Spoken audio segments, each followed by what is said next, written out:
Olá pessoal, tudo bem? Estamos começando a quarta semana do PET volume 2 e o conteúdo desta semana é retas paralelas cortadas por uma transversal, né? Então a gente vai estudar algumas propriedades com relação aos ângulos que essas retas definem, ok? Eu vou compartilhar minha tela aqui com vocês novamente.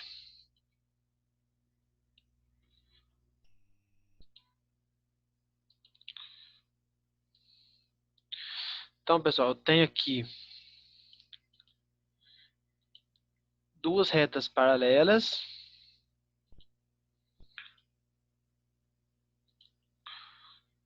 e uma reta transversal, certo? Então vejam que essas duas retas são paralelas. Elas nunca se encontram, né? Não tem nenhum ponto de interseção. E eu tenho aqui uma reta transversal a essas duas retas, né? Que corta essas duas retas paralelas. Então, pessoal, essa reta transversal, né? Ela tem dois pontos de intersecção com essas duas retas paralelas.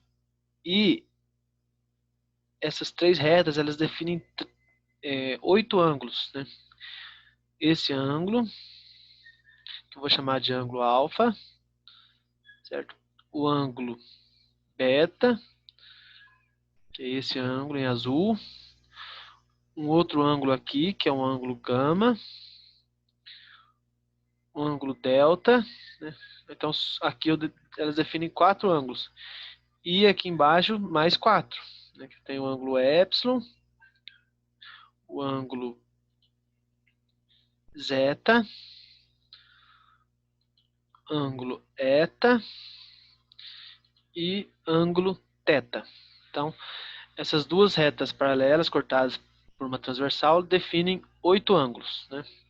E como vocês já podem perceber, tem muitos ângulos aqui que são congruentes, né? O que quer dizer isso? São ângulos que têm a mesma medida. Então, primeira coisa que a gente vai ver aqui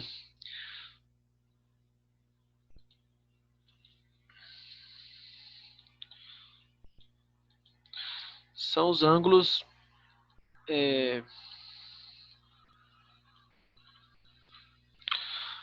correspondentes. O que são ângulos correspondentes? Se a gente notar pela figura, esses dois ângulos, por exemplo, alfa e epsilon, a gente nota que eles têm a mesma medida, né? Se eu arrasto aqui, esses ângulos não mudam, né?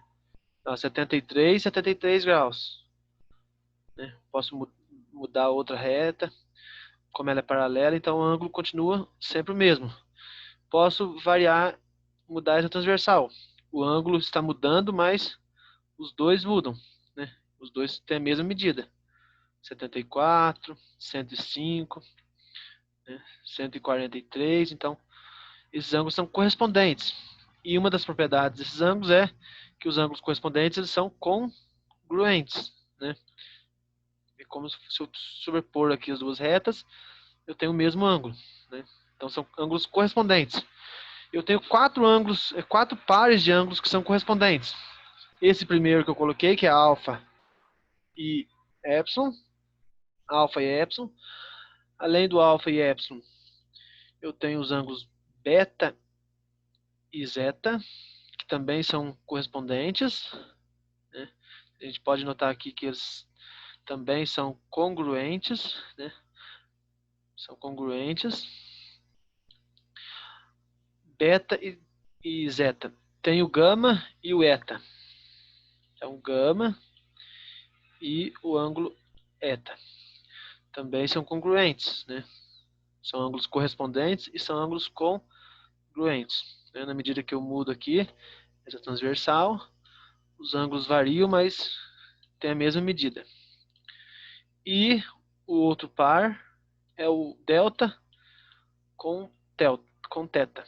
Então, delta e teta também são ângulos que têm a mesma medida. Então, são ângulos correspondentes. Okay?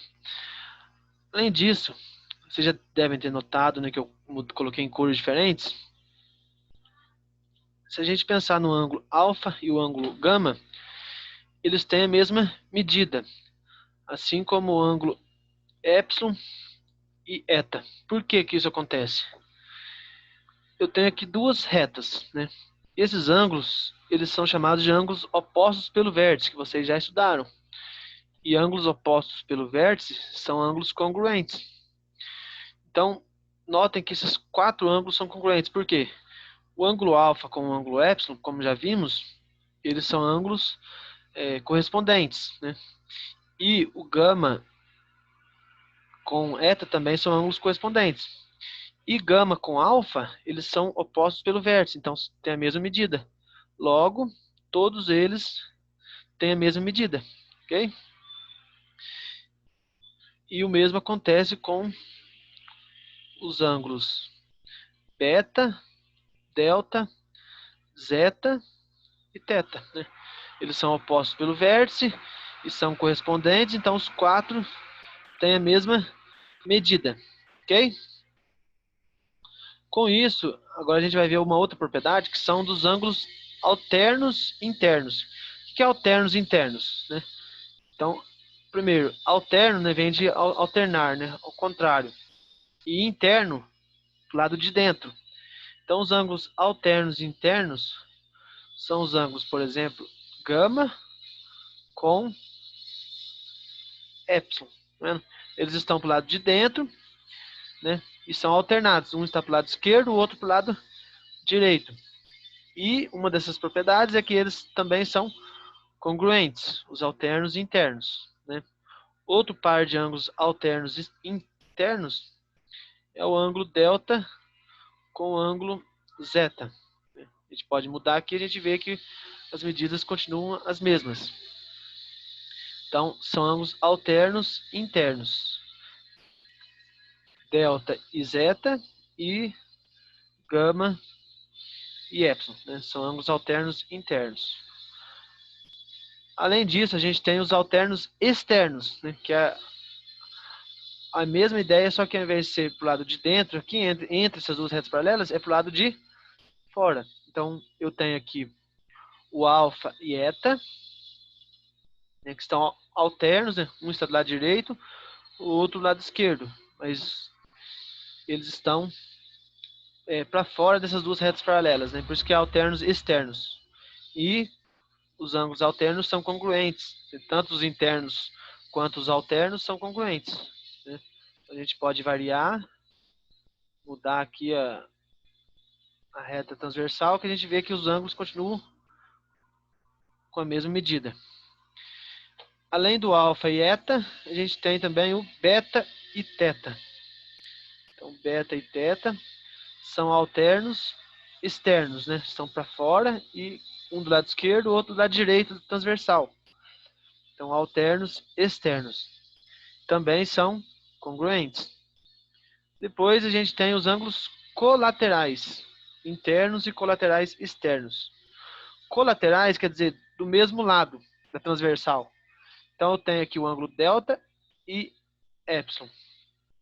Então, delta e epsilon, eles são internos, né, porque estão entre as duas retas paralelas, e eles são colaterais, estão do mesmo lado da transversal.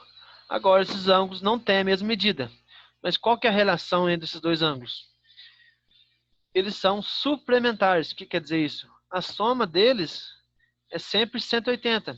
109 mais 71 a 180. Se eu mudo aqui, 128 com 52, 180. Por que que isso acontece? Basta a gente pensar nesse ângulo gama, que a gente já viu, né, que ele é um ângulo alterno interno. Então ele tem a mesma medida que o epsilon. E se a gente pensar no gama mais o delta, eu tenho aqui um ângulo raso, que é um ângulo de 180 graus, né? Então, por isso os ângulos colaterais internos são suplementares. Então eu tenho delta e epsilon e tenho gama e zeta. Então, gama e zeta também são colaterais internos que estão para o lado esquerdo do transversal. E, novamente, a soma deles é sempre 180. Né? 140 com 40, 118 com 62. Sempre a soma deles é 180 graus, ok? Além dos colaterais internos, a gente também tem os colaterais externos. Quais são os colaterais externos? Alfa e teta. Então, alfa e teta, né? Eles estão do mesmo lado da transversal, só que estão pro lado de fora, né, dessas duas retas paralelas, né? Então, eles também são suplementares, ou seja, a soma deles é 180 graus, certo? Então, 180 graus. Colaterais externos, alfa e teta, e além disso eu também tenho beta e eta. Então, beta e eta são colaterais externos também, né? Então aqui eu tenho, posso variar, que os ângulos, as medidas mudam, mas a soma sempre vai ser 180 graus, ok? Então essas são as propriedades. Ângulos correspondentes são congruentes, alternos são congruentes também, e ângulos colaterais são suplementares, né? Então vamos colocar todos os ângulos aqui agora. A gente nota que os ângulos que estão em vermelho, todos eles têm a mesma medida, e os ângulos que estão em azul, todos também têm a mesma medida, são congruentes, né? E aí a gente tem essas propriedades, ok? Então, o conteúdo da quarta semana de vocês é em cima dessas propriedades, né? Dos ângulos formados por duas retas paralelas cortadas por uma transversal. E, além disso, vocês vão precisar também de alguns conteúdos que vocês já estudaram, né? Que é soma dos ângulos internos de um triângulo, talvez um pouco de teorema de Tales novamente, né? Mas são conteúdos que a gente já estudou, ok? Então, por hoje é só. Espero que todos tenham uma boa semana e qualquer dúvida, estou à disposição. Até mais.